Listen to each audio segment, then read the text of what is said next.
नमस्कार. Cooking with पौर्णिमामध्ये तुमचं अगदी मनापासून स्वागत. आज आपण पाहणार आहोत मऊ जाळीदार इडली कशा पद्धतीने तयार करायची. अशी इडली करण्याकरता सगळ्यात महत्त्वाचं असतं ते म्हणजे पीठ व्यवस्थित फर्मेंट होणं, म्हणजेच आंबणं. पीठ जर छान फुगलेलं असेल, फर्मेंट झालेलं असेल तर इडली छान फुगते, मऊ लुसलुशीत अशी तयार होते, त्याला जाळी छान पडते आणि त्याची जी आंबूस अशी चव असते ती व्यवस्थित येते. तर कशा पद्धतीनं हे पीठ भिजवायचं ते आज आपण पाहणार आहोत, तेही अगदी नैसर्गिकरित्या. चला तर मग पाहूया. सुरुवातीला आपल्याला डाळ आणि तांदूळ भिजवून घ्यायचे. त्यासाठी इथे मी घेतलेला आहे 500 ग्रॅम तांदूळ. हा साधा तांदूळ आहे, तुम्ही कोणताही घेऊ शकता. उकडा तांदळाचेही छान होतात, तोही घेऊ शकता. उडीद डाळ आहे 200 ग्रॅम. वाटीने मोजला तर 3 वाटी तांदूळ होईल आणि 1.25 वाटी उडीद डाळ. शिवाय इथे मी अर्धी वाटी दुसरा तांदूळ घेतलेला आहे. याचा मी भात तयार करून घेणार आहे. यामध्ये मी मेथीचे दाणे वगैरे काही वापरणार नाही आहेत. जर तुम्हाला हवे असतील तर तेही तुम्ही वापरू शकता. डाळ आणि तांदूळ आपल्याला स्वच्छ धुवून घ्यायचे आहेत. इथे मी डाळ तांदूळ धुवून घेतलेले आहेत आणि आपल्याला पाण्यामध्ये याला 5 तासासाठी भिजत ठेवायचं आहे. शिवाय दुसऱ्या तांदळाचा मी कुकरमध्ये भात तयार करण्यासाठी ठेवलेला आहे, जेणेकरून आपण हे जेव्हा वाटणार त्यावेळेस आपल्याला भातही थोडासा शिळा झालेला असेल. बरेच जण भात नाही आहे म्हणून पोहे भिजवून घालतात, पण तसं न करता जर थंडीच्या दिवसात विशेषतः आपण भात घातला तर इडली खूप छान तयार होते. आता याला आपण 5 तासासाठी ठेवून दिलं होतं. आता आपण 5 तासानंतर ह्याला वाटून घ्यायचं आहे. इथं मी तयार भातामधून हा 1 प्लेट भात काढून घेतलेला आहे आणि सुरुवातीला आपल्याला डाळ वाटून घ्यायची आहे. डाळीतून मी पाणी काढून घेतलेल्यानंतर थोडी थोडी करून ही डाळ वाटून घेते. यामध्ये पाण्याचा वापर आपल्याला खूप कमी करायचा आहे. जितका शक्य होईल तितका कमी करून डाळ वाटून घ्यायची आहे. इथं मी थोडीशी फिरवून घेतलेली आहे आणि आता याच्यामध्ये छोटे 2 चमचे होतील इतपत पाणी घालून ह्याची एक बारीक पेस्ट तयार करून घेते. आता ही पेस्ट आपली तयार झालेली आहे आणि आता सगळ्यात महत्त्वाचं म्हणजे हे पीठ भिजवणं. आपण सहसा एखाद्या भांड्यामध्ये किंवा बाउलमध्ये हे पीठ तयार करण्यासाठी ठेवतो, पण तसं न करता मी एका डब्यामध्ये हे पीठ तयार करण्याकरता ठेवते. अशा पद्धतीने जर आपण झाकून ठेवलं तर खूप छान असं पीठ तयार होतं, आंबतं लवकर आणि थंडीच्या दिवसामध्ये त्याच्यावर खूप छान असं पीठ फुगून येतं. तर हे पेस्ट इथं ही मी डब्यात काढून घेते. ह्याला झाकणी कशा पद्धतीने लावायचं तेही आपण नंतर पाहणार आहोत. आता ही पूर्ण डाळ आपल्याला थोडी थोडी करून वाटून घ्यायची आहे. डाळीची एकदम बारीक पेस्ट तयार करायची आपल्याला. आणि आता आपल्याला भात वाटून घ्यायचं आहे. भाताची एकदम बारीक पेस्ट तयार करून घ्यायची आणि ती या डब्यामध्ये काढून घ्यायची आहे. आता आपल्याला तांदूळ वाटायचं आहे. मी पाणी काढून घेते. हेच पाणी मी डाळ आणि भात वाटतानाही घेतलेलं होतं आणि आता तांदूळ वाटतानाही घ्यायचे, थोडं थोडं लागेल तसं. तांदळाची एकदम बारीक पेस्ट नाही करायची आपल्याला, थोडंसं रवाळ वाटून घ्यायचं आहे.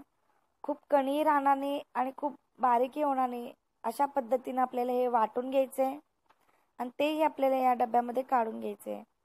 मी पूर्ण आता हे तांदूळ वाटून घेते आणि आता आपले डाळ तांदूळ वाटून सर्व तयार आहे. ह्याला एकसारखं हलवून घ्यायचं आहे अगदी तळापासून. साईडला वगैरे जर काही लागलेलं असेल तर तेही काढून घ्यायचं आहे.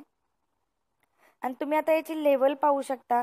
डब्यामध्ये अगदी खालच्या बाजूपर्यंतच हे बॅटर तयार झालेलं आहे. अगदी हात आत घातल्यानंतरच आपल्याला लागेल इतपत असं हे बॅटर तयार झालेलं आहे. आणि आता याला झाकण लावायचं आहे. झाकण लावण्याची पद्धत, जर थंडीच्या दिवसात तुम्ही जर इडलीचं पीठ तयार करत असाल तर थोडं वर्तमानपत्र ठेवून त्यावर हे झाकण ठेवायचं. अशा पद्धतीने जर झाकण लावलं वर्तमानपत्र ठेवून तर याच्यामध्ये हवा आत कोणत्याही प्रकारे आत शिरत नाही आणि हवा आत न गेल्यामुळे पीठ लवकर फुगतं, खूप छान असं तयार होतं आणि त्याला जी आंबूस अशी इडलीला जी चव असते तीही व्यवस्थित येते. उन्हाळ्यामध्ये फक्त डब्यामध्ये जरी ठेवलं, असं वर्तमानपत्र नाही घातलं तरी चालतं, अगदी 5 ते 6 तासामध्ये तयार होतं.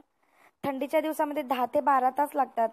आणि जर तुमच्याकडे खूपच थंडी असेल तर तुम्ही हा डबा कुकरमध्ये थोडंसं गरम पाणी टाकून डबा ठेवून पुन्हा कुकरचं झाकण लावून 10 ते 12 तासासाठी ठेवलं तर खूप छान असं हे पीठ तयार होतं. नक्की ट्राय करून पहा. पावसाळ्याच्या दिवसामध्येही हवा थंड असते, त्यावेळी अशा पद्धतीने तयार करू शकता.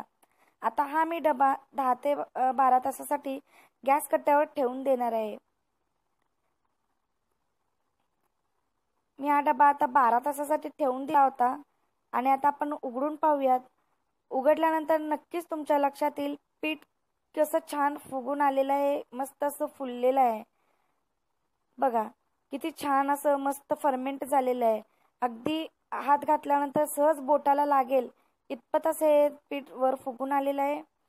आणि जर इडली तयार करताना प्रॉब्लेम येत असेल तर नक्की अशा प्रकारे ट्राय करून पहा.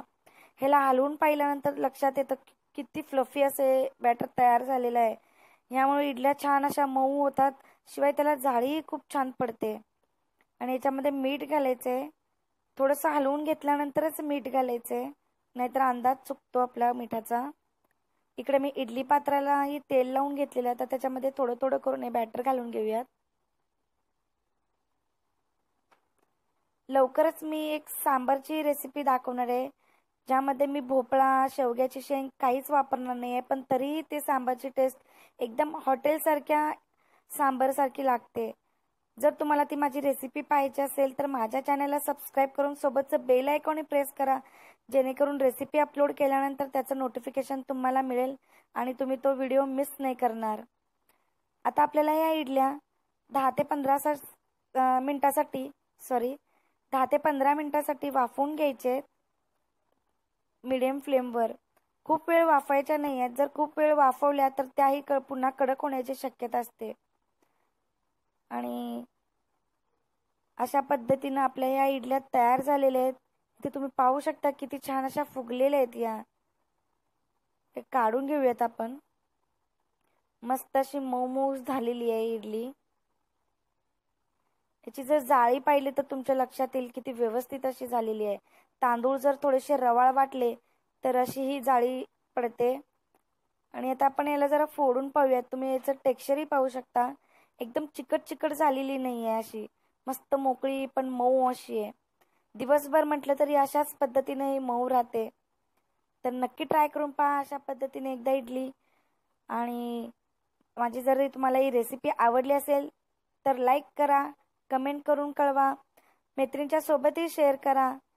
आणि अजून चॅनलला जर सबस्क्राईब केलं नसेल तर नक्की सबस्क्राईब करा, सोबतचं बेल आयकॉनही प्रेस करा, जेणेकरून मी रेसिपी अपलोड केल्यानंतर